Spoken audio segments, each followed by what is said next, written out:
Oh, I know. All right. Is making out considered a sin? Yes. Next question. Okay. Now, here's the thing. Okay. God never tells you not to do something just to see you suffer. Okay? We all know that it is a natural desire to be affectionate, intimate, and to mate with the opposite sex at some point in life. So that's in us. At some point, the little kid will grow up and it'll kick in and like, hey, she's no longer just my friend playing blocks with me. She looks great for some reason. It'll kick in. Now, then you're confronted with the Bible that tells you to flee from these things. Now, isn't that so God can sit up there with the angels and snicker at you because you're taking cold showers and talking to those folks? Girl, I'm so lonely. No, he's not up there getting a kick out of that. He asks you not to do certain things for our own good. Now, when it comes to making out, if our objective is to flee from fornication, the devil then says, let me smoothly set you up and let your guard down so that you will eventually go into fornication. He might not just jump into your face and say, hey, want to do some fornication tonight? Because the Christian initial reaction is, nah, man, I saw this one coming.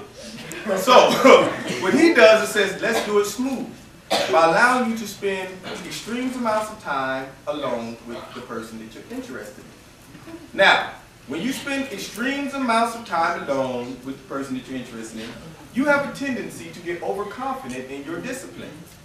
Now, you in college, ain't nobody telling you it's time to go home. Don't you think your company needs to be here? You ain't got to worry about mom, kid, or you by yourself.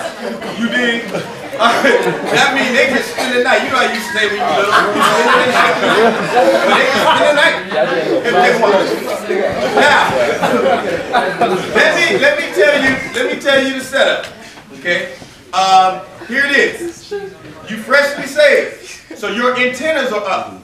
You got your head on the swivel for the enemy. So if he come at you just spitting, slobbering, and his head spinning around like that, that's the devil. So what he has to do is come as an angel of light. So he might come in the package with rippling muscles, you know, or Coca-Cola thick, or whatever you like. So all I'm saying is that question, are you going to So now, here's where you run into problems, guys. Here it is. My pastor, when I met my wife, you know what he had the nerve to tell me? He said, son, no hugging and no kissing. I said, say what? What's the matter for you? I'm a grown man. We's allowed to hug and kiss. Here's the problem with that. And the question was, is making out a sin? When you hug, and I ain't talking about no shoulder, you know, brother. I'm talking about the wrestling hug. When you start hugging and when you start kissing, what that does is you start unlocking desires within yourself that you can't lawfully fulfill. So what happens is now all of a sudden you only hug for so long before you're like, this hug feels so good, a little rub on the back, you know, or some deep intimate kissing or whatever. Now as time goes on, those desires increase, and now you're sitting there and you're in a situation where you're like, I want to take this to the next level. Once that starts processing in your mind, it will manifest itself in the flesh. Now, here's the setup with making out and is it a sin? The problem with that is this. You get away with it for the first time. Okay? First time, oh, just want to hug and show her how much I hurt.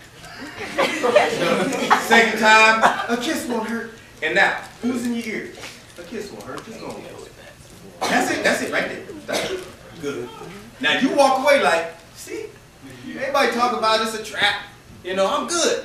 So the next time the hug lingers. Next time the kiss is a little longer. You know?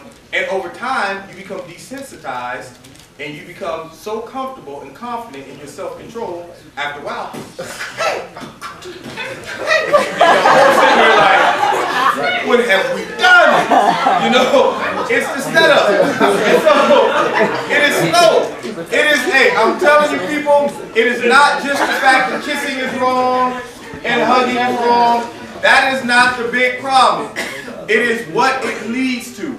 You don't ever want to have to be struggling all the time to keep it together because you introduce yourself to that person so comfortably then now, I mean, once you unlock that door, I hate to tell y'all people, you's gonna have a hard time shutting it. Don't talk about I'm in love with my man and y'all done gone so far that y'all gonna try to pump the brakes and back it up. That's very difficult to do. Once you start getting used to hugging and kissing, then just hanging out ain't cool no more.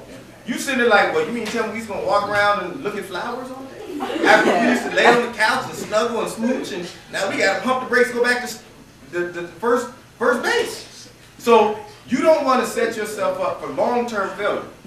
And that's why making out, as you put it, is it making out in that question? That's why making out can lead you straight to sin. Now, here's where the sin starts.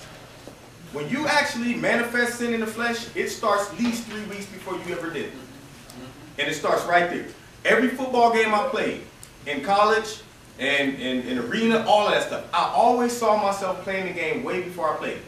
So prior to the game, 2-3 days prior to the game, I'm seeing myself making moves, shaking cats. I'm seeing all of that. I'm like, I see it. So when I got on the field, guess what? It was easy to manifest. Same thing with sin. You start messing around, you start seeing what it could be. If she can kiss like that, if she can hug like that, and you start imagining. Once the imagination kicks in, guess what? It's hard to shut it down. Those thoughts, if you give at least 7 to 8 seconds to a thought, it's too long. You know, I'm telling you, when a thought hits that head, you got to start fighting it immediately. Because if you start going, yeah, you's in trouble. You's in trouble. You start sitting back shaking your head. Boy, if I could, you in trouble. You know what they say? They say the bird can land on your head, but don't let it make a nest. Don't let it just sit there and feel comfortable enough to just build a nest right on your head. Shoo it away. So the same thing when it comes to making out. If you start finding yourself getting too affectionate and intimate with someone, you might want to know, how does the devil play a part in this? And how does he would love to get his hands in this relationship and ruin it? My pastor said, son, when I started dating my wife, he said, if you do it God's way, he'll bless it. If you do it your way, you're going to mess it all up. And I was like, you know. So fortunately, the Lord was with me. Can you say that again, please? I need to hear that. Can you say He said, if you do it God's way, he'll bless it. But if you do it your way, you'll mess it up.